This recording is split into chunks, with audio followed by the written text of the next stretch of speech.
Dual aspect. When we record entry in double entry format. What do you mean by double entry system?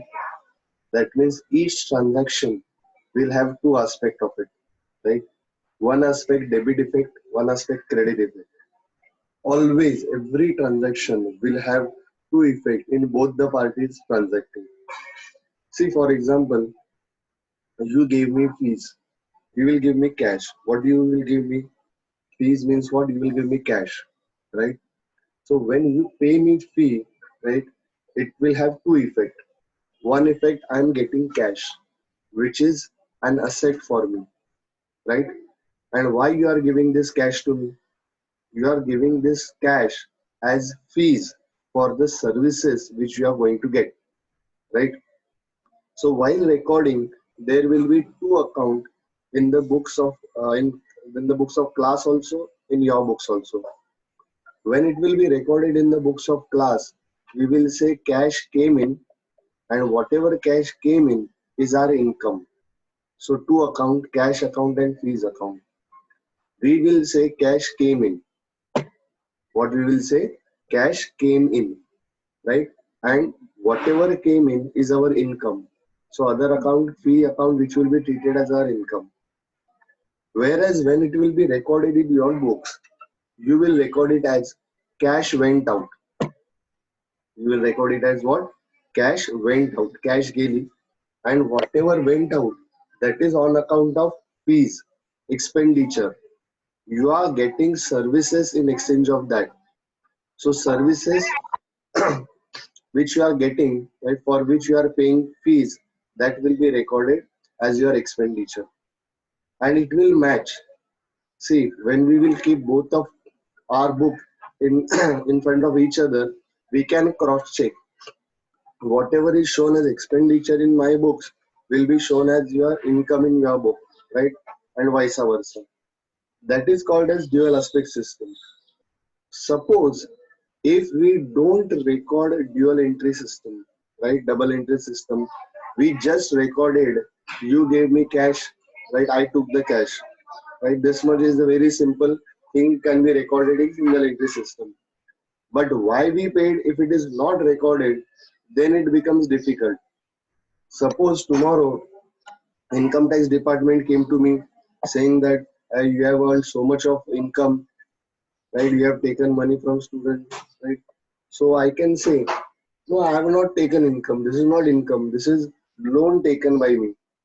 My students have given loan to me, which will be repayable later. Because only one aspect is recorded, cash received. Why it is received is not recorded. So we can manipulate later on. We can manipulate later on. So it is always preferable to pass entry in double entry system. Okay. So according to this concept, every transaction has or every event has two aspects.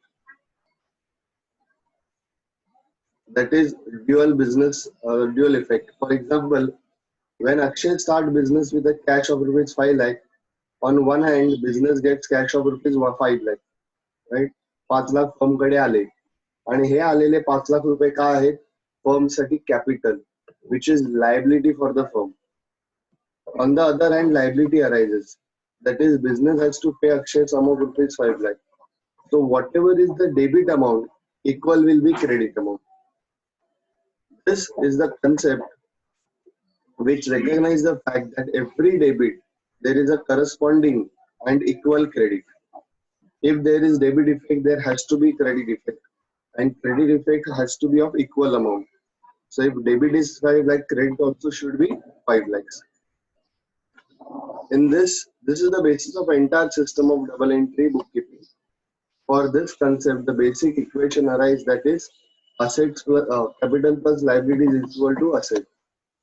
म्हणजे asset side आणि liability side ची total काय असली पाहिजे नेहमी equal असली पाहिजे, which we call it as tallying books of account, right? Firm is an independent person. Firm will take money from owner, that is capital, and the same capital will be invested in the business.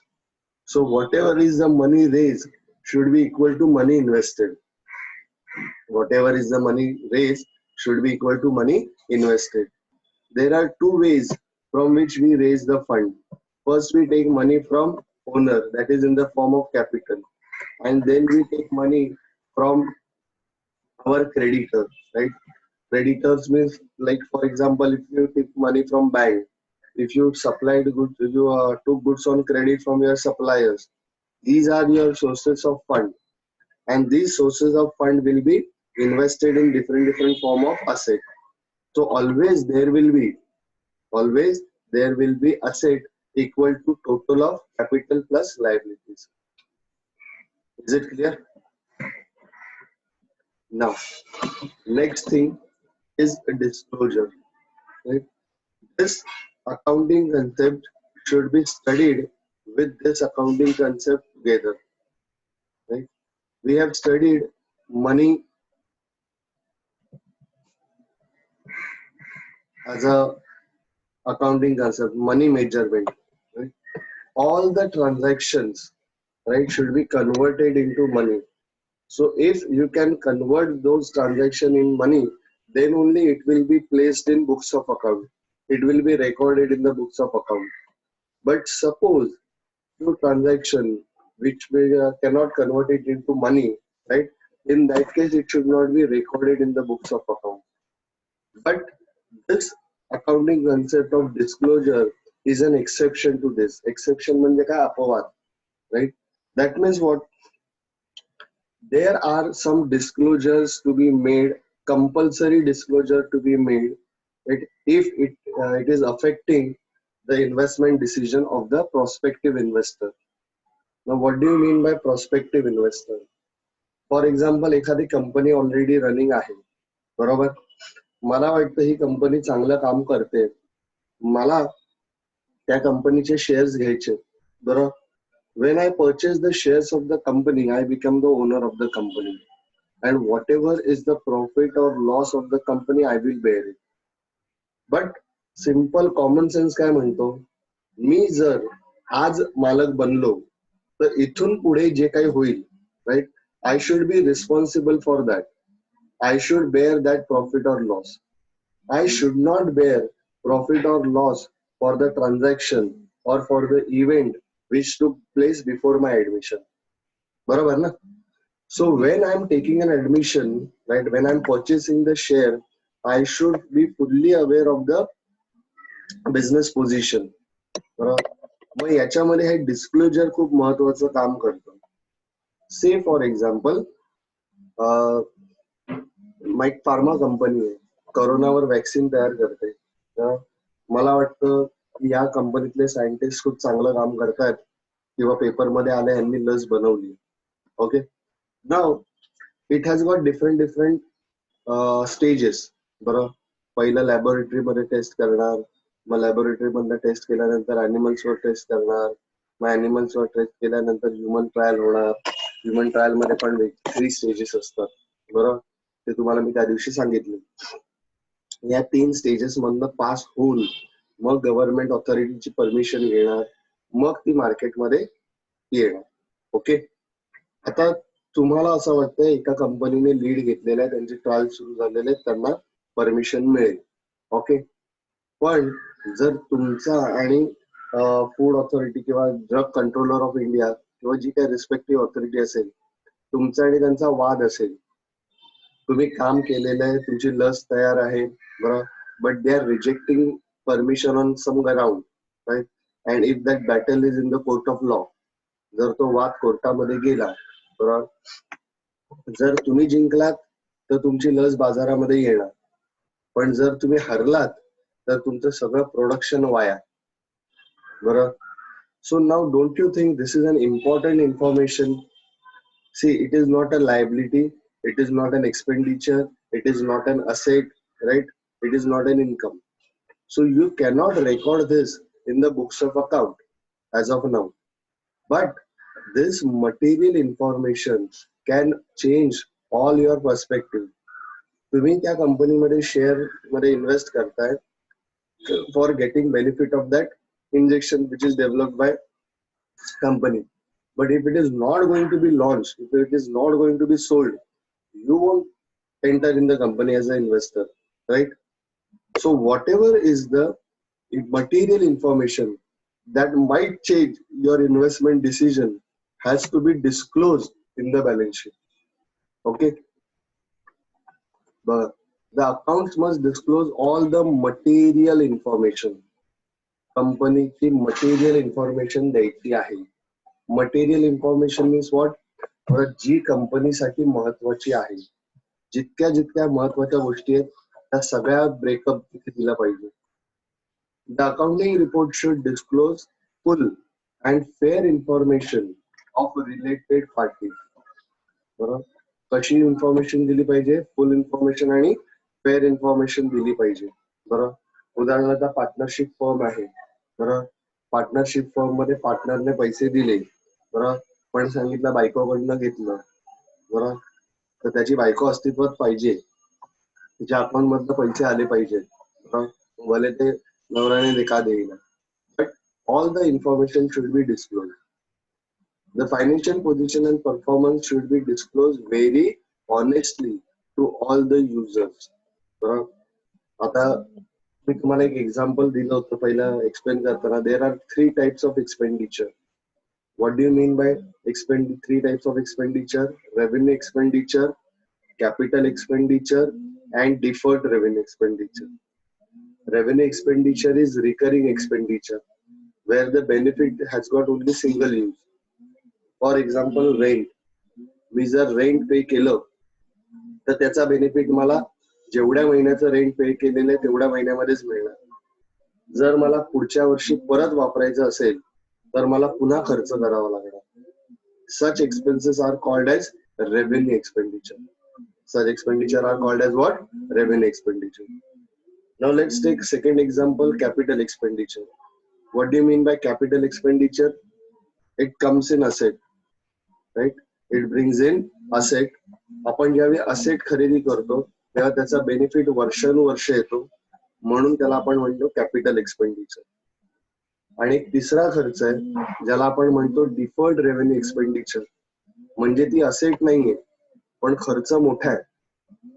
For example, me Naveen product launch करण्यासाठी heavy advertisement केली, तर हा जो मोठा खर्च आहे त्याचे benefit आपल्याला वर्षानुवर्ष मिळत राहणार.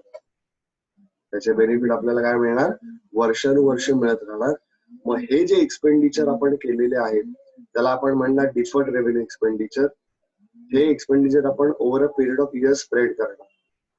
आता कधी कधी काय होतं, आपण ह्याच्यामध्ये चुका करतो किंवा आपण मुद्दामून करतो.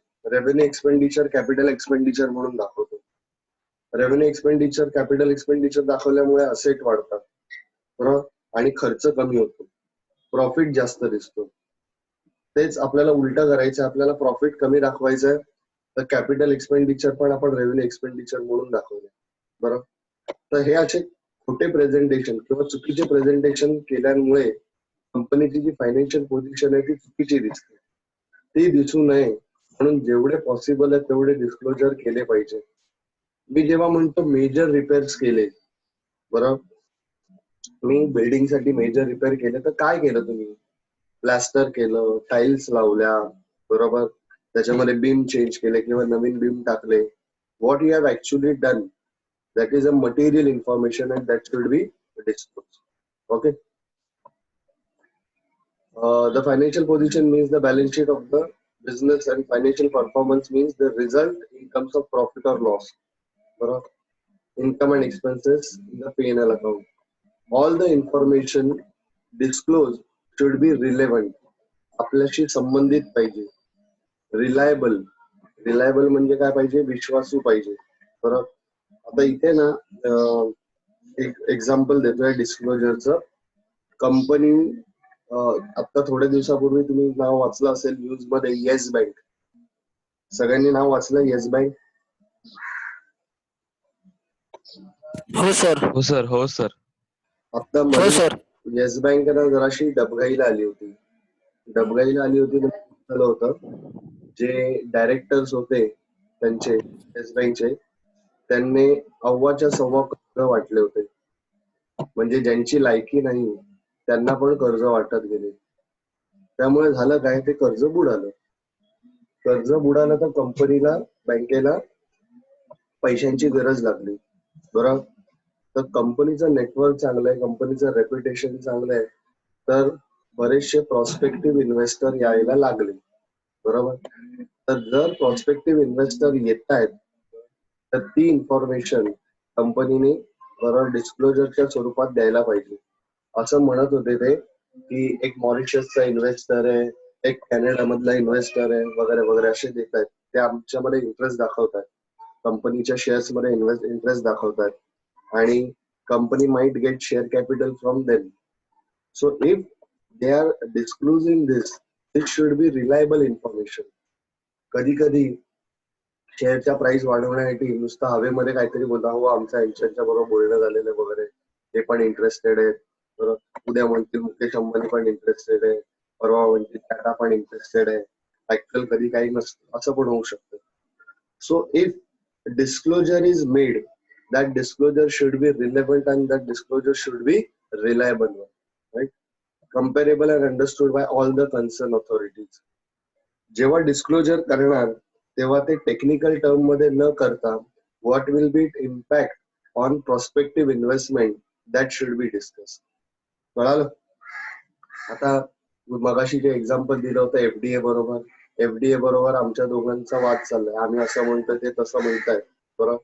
आता हे जे तुम्ही सामान्य माणसाला याच्यातल्या काही टेक्निकल टर्म्स कळणार नाही, तर ते एक्सप्लेन करताना कसं एक्सप्लेन केलं पाहिजे? We have dispute with controller of drug.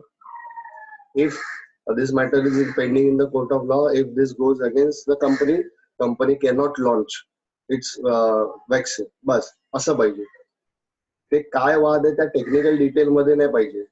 सामान्य माणसाला, इन्व्हेस्टरला जर तो वाद आपल्या अगेन्स्ट गेला, बरोबर, तर काय होईल त्याचं इम्प्लिकेशन सांगितलं पाहिजे. ओके. हा भास्कर, तू काहीतरी विचारत होतास.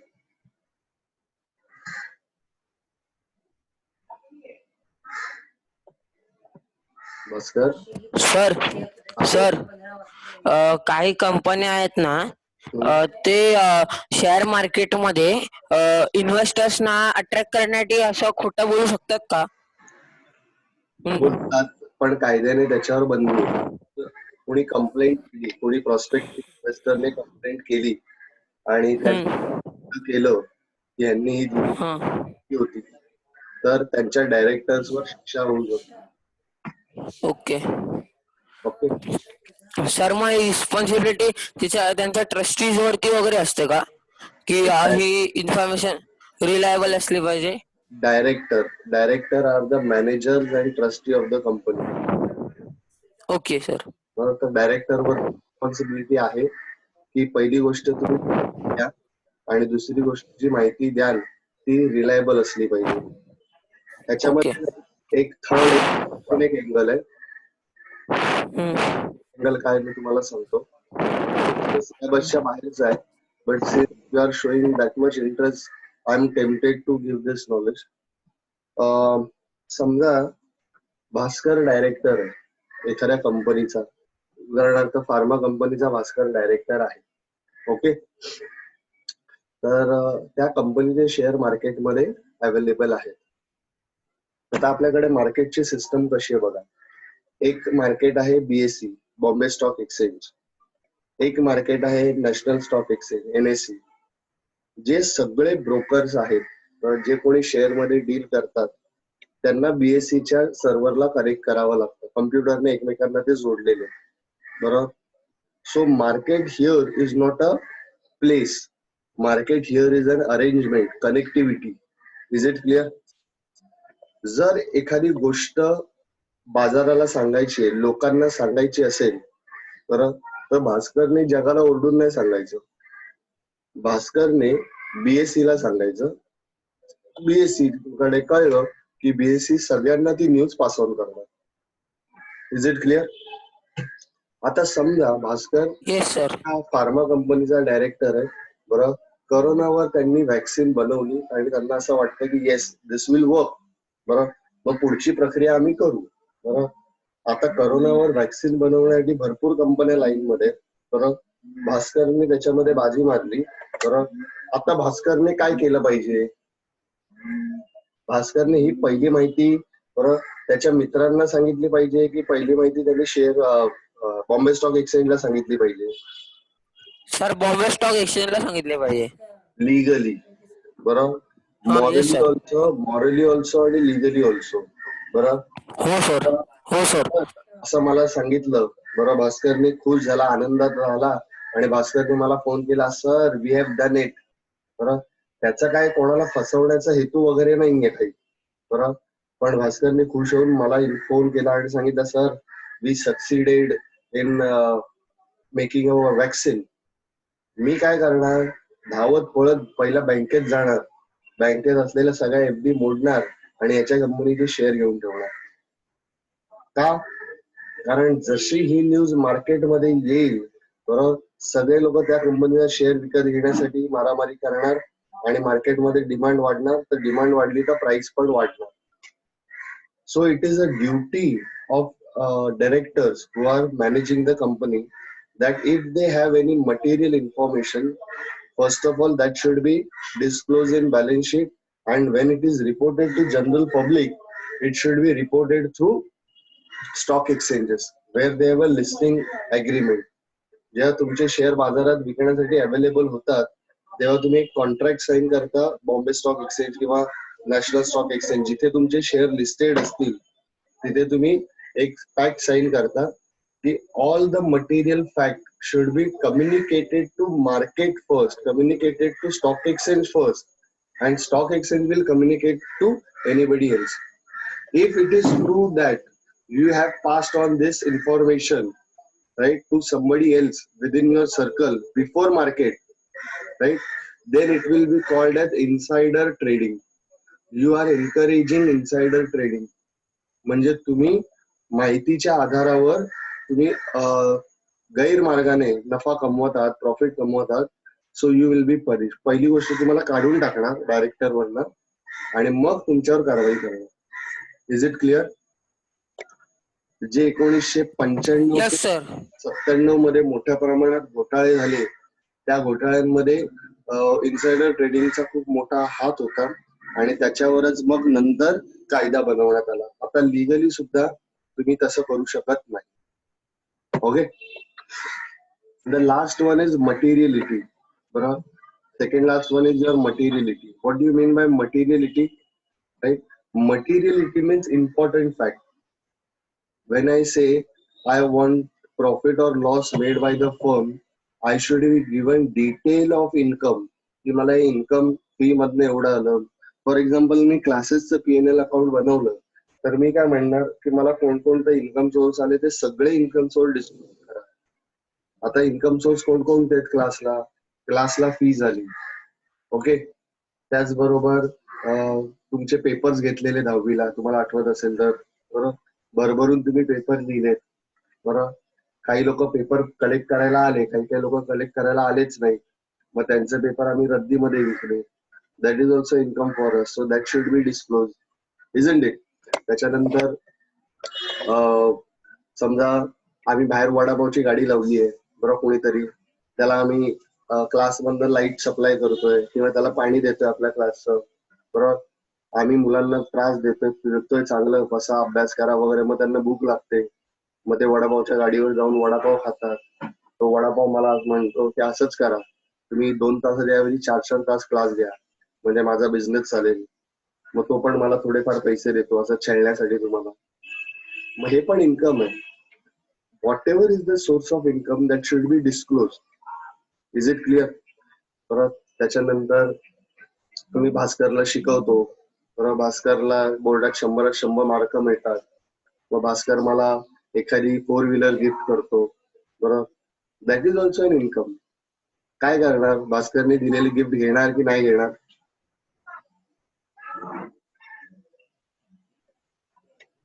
घेणार ना. एवढ्या प्रेमाने देतो, त्याला नाराज करायचं का? नाही, बरोबर. तर हे जे काही येणार सोर्स ऑफ इन्कम आहे that should be recorded. At the same time all the expenditure should be recorded. Light bill, rent, teacher salary, चहा नाश्त्याचा खर्च वगैरे वगैरे, परत सगळं तुम्ही बघत असाल, मला पण किंवा तुषारदाला पण लेक्चर संपल्यावर आम्ही चहा पित असतो, है की नाही? प्रत्येक लेक्चर नंतर चहा पितो. तर वर्षभरात आमचा चहावर किती खर्च झाला तो दिला पाहिजे. आता तो खर्च आहे म्हणून तो डिस्क्लोज केला पाहिजे, याचा अर्थ आपण डिस्क्लोजर कन्सेप्ट फॉलो केला पाहिजे. पण त्याचबरोबर डिस्क्लोजर कन्सेप्ट फॉलो करताना मटेरियलिटी कन्सेप्ट पण फॉलो केला पाहिजे. Now what do you mean by materiality? की जी गोष्ट महत्वाची आहे, ज्या गोष्टीमुळे माझ्या इन्व्हेस्टमेंटचा डिसिजन फरक पडू शकतो, त्याच गोष्टींची डिटेलमध्ये इन्फॉर्मेशन द्यायची. ज्या गोष्टींमुळे माझ्या इन्व्हेस्टमेंटच्या डिसिजनवर फरक पडणार नाही, त्या गोष्टींची डिटेलमध्ये इन्फॉर्मेशन देत बसायची नाही. फॉर एक्झाम्पल, आमचा चहावर खर्च झाला एवढा एवढा, बाबा महिन्याचा 3,000 रुपये खर्च झाला, बरोबर? महिन्याचा 3,000 रुपये खर्च म्हणजे वर्षाचा बार्षिक 36,000 रुपये खर्च झाला. चहावर 36,000 रुपये खर्च. मग त्यात मी किती प्यायलो, हे सर किती प्यायले, त्या मॅडम किती प्यायला, ही इन्फॉर्मेशन गरजेची नाही. Only and only the things which are material that should be disclosed. Now this materiality varies from person to person, right? From business to business. म्हणजे मी आता म्हणालो तुम्हाला की क्लाससाठी 36,000 रुपये जर चहाचा खर्च झाला तर ते बघायची गरज नाही, बरोबर? कारण हा वर्षाचा खर्च आहे, बरोबर? पण जर मी म्हणालो हा फक्त एका दिवसाचा चहाचा खर्च आहे, तर 36,000 रुपये एका दिवसाचा चहाचा खर्च आहे, तर हे 36,000 रुपये बाबा कुठे जाऊन चहा प्यायलायस, कोणाबरोबर प्यायलायस, हे महत्वाचं होतं. Then it becomes material information. Is it clear? बरोबर. पण तेच जर हा खर्च 36,000 रुपये चहाचा खर्च मुकेश अंबानीचा असेल एका दिवसाचा, तर मात्र ते मटेरियल इन्फॉर्मेशन नाही, बरोबर? कारण त्याचा टर्नओव्हर काही हजार करोडचा आहे, बरोबर? बरोबर. 3 शून्य हजाराचे आणि 7 शून्य करोडचे, 10 शून्य लागतात पुढे. त्यांच्यासाठी 36,000 रुपयाचा चहा म्हणजे काय एवढी मोठी गोष्ट नाही, छोटी गोष्ट आहे. पण ज्याचं इन्कमच लाखाच्या आसपास आहे, त्याने जर 36,000 रुपये चहावर खर्च केला, then it becomes material information. Is it clear? Now third example of materiality. जसं मी तुम्हाला मगाशी म्हणालो, माझ्याकडे स्टॉक असेल तर तो स्टॉक असेट म्हणून दाखवला पाहिजे, कारण का त्याची रिअलायझेबल व्हॅल्यू आहे. मी मार्केटमध्ये विकायला गेलो तर त्याचा मला पैसे मिळणार आहेत आणि माझी मोठ्या प्रमाणात गुंतवणूक स्टॉक मध्ये झालेली असते. But if I have to talk about रद्दी, देन आता क्लासमध्ये तुम्ही भरभरून पेपर दिले, अख्खा ढीग लागलाय, मी जर विकायला काढलं तर त्याच्या मला 300-400 रुपये मिळतील. तर रद्दीमधनं 300-400 रुपये म्हणजे मोठी गोष्ट आहे. पण क्लासच्या टोटल बिझनेस मध्ये रद्दीचे 300-400 रुपये मटेरियल होतात का? नाही होत. उद्या एखाद्याने क्लासमध्ये इन्व्हेस्ट करायचं ठरवलं तर त्या रद्दी दाखवली नाहीये, इन्कम म्हणून दाखवलं नाहीये किंवा असेट म्हणून दाखवले नाहीये, तर त्याच्यामुळे त्याच्या क्लासमध्ये इन्व्हेस्ट करण्याच्या डिसिजनवर काही फरक पडतो का? काहीच फरक पडत नाही. So only those things which are important should be disclosed. According to the convention, financial statement should disclose all the material items which might influence the decision of the user of the financial statement. Hence, any item which is not significant, जे महत्वाचे नाहीये, ते disclose नाही केले तरी चालते. And it is not relevant to user, need not to be disclosed in the financial statement. बरोबर? एखादा मॅनेजिंग डायरेक्टर आहे कंपनीचा, तो मॅनेजिंग डायरेक्टर सोडून चाललाय, ती मटेरियल इन्फॉर्मेशन आहे, बरोबर? ती डिस्क्लोज केलीच पाहिजे. त्याच्यामुळे प्रॉस्पेक्टिव्ह इन्व्हेस्टरचा इन्व्हेस्टमेंट करायची की नाही हा डिसिजन चेंज होऊ शकतो. पण पिऊन सोडून चाललाय, बरोबर, ही काही गोष्ट मटेरियल गोष्ट नाहीये. कारण पिऊन एक आला गेला तर दुसरा येईल, त्याच्यामुळे बिझनेसवर परिणाम होण्याचा प्रश्न येत नाही. पण जो मॅनेजिंग डायरेक्टर असतो, जो ब्रेन असतो कंपनीचा, त्याच्या जाण्याने फरक पडतो. The principle is basically an exception to full disclosure of principle. The term materiality is subjective in nature. व्यक्तीनुसार, बिझनेस नुसार बदलत जातं. एखाद्यासाठी 36,000 रुपयाचा चहा मटेरियल आहे, दुसऱ्यासाठी 36,000 रुपयाचा चहा मटेरियल नसेल. Materiality depends upon the amount involved in the transaction, size of the business, nature of the information, requirement of the person making decision. An item material to person may not be or may be immaterial to another person. Okay.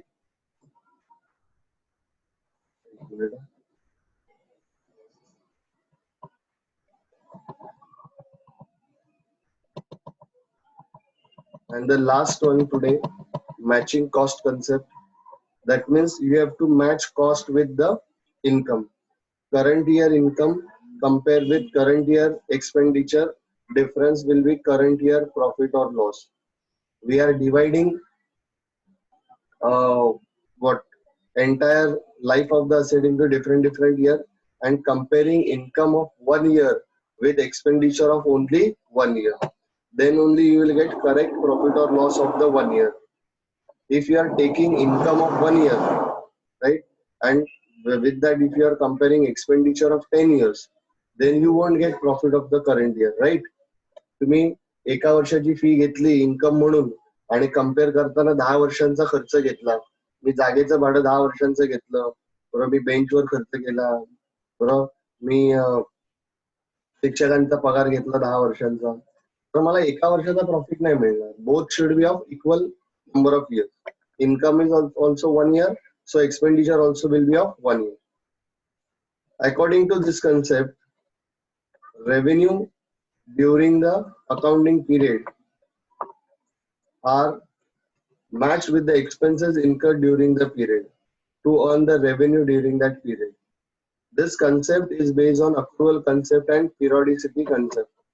Periodicity concept fixes the time frame for measuring the performance and determining the financial status. आपण एका वर्षाचं comparison करतो. अख्खी life आपण तुकडे करतो छोट्या period मध्ये, that is 1 year, right? And 1 year basically is accounting year. Our accounting year starts from April, ends in the month of March. Western countries मध्ये, युरोपियन कंट्रीज मध्ये ते जानेवारी ते डिसेंबर आहे. Our government is of opinion that we also should convert, but decision is not yet taken. Within coming years, that decision might be taken. Okay. All the expenses paid during the period not considered, but only the expenses related to accounting period are considered. म्हणजे मी समजा पुढच्या वर्षाचे खर्च दिले, मार्च मध्येच एखादा worker आला माझ्याकडे आणि म्हणाला मला गावाला जायचंय, मला जरा एप्रिलची पण सॅलरी ऍडव्हान्स मध्ये द्या, आणि आपला जुना वर्कर आहे त्याला दिली, बरोबर, मार्च मध्ये एप्रिलची सॅलरी दिली, तर मार्च पर्यंतचाच खर्च हिशोबात घेणार. त्याला दिलेली ऍडव्हान्स सॅलरी आपण असेट म्हणून दाखवणार, खर्च म्हणून दाखवणार नाही. On the basis of this concept, adjustments are made for outstanding and prepaid expenses. आता मी सांगितलं पुढच्या वर्षाचा खर्च दिला त्याला म्हणणार मी प्रीपेड एक्सपेन्सेस. कधी कधी मार्चचा पगार आपण एप्रिल मध्ये देतो, देत जरी आपण एप्रिल मध्ये असलो तरी खर्च मार्चचाच दाखवायचा, त्याला म्हणणार outstanding expenses. Same way accrued and unaccrued revenues. Also due provisions are made for depreciation of the fixed asset.